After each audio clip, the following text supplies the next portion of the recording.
The Negro becomes a first-class citizen of a country, and the white man becomes the bottom of the barrel. What happens when the blacks become first-class citizens of a country? Because of history, the black and white races in South Africa are very polarized. Whites have ruled here for over a century, and now it's reversed when it comes to racial discrimination. More than 20 years ago, black leader Nelson Mandela made a statement. The black man in South Africa rose to power. Since then, whites have lost all privilege. They've been pushed into the ghettos. This video takes you to South Africa's largest city, Johannesburg. On the edge of the city is a camp with a bad reputation. It's called Coronation Park. It used to be a picnic mecca for elite whites. But now, this park has become a place for underclass whites to live. The ghetto is located right in the middle of the park. It's home to nearly 300 people. Most of them are white. There are boarded-up houses and tents everywhere. There's trash all over the open space. Most of the people wander around disheveled. There's no running water. There's no electricity. Cooking is done in the most primitive way. The people here also work. They live on donations from dedicated organizations. JD, a white artist, couldn't find work.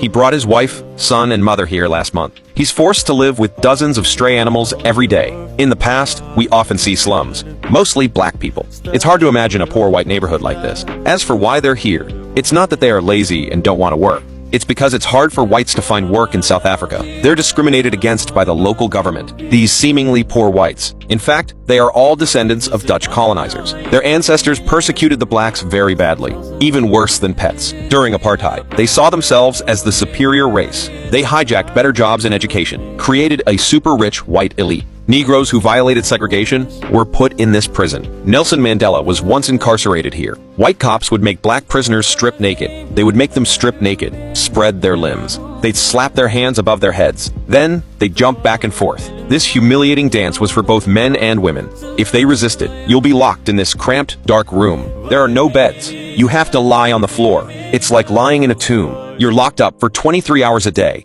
with only 1 hour of air. But in 1990, that changed drastically.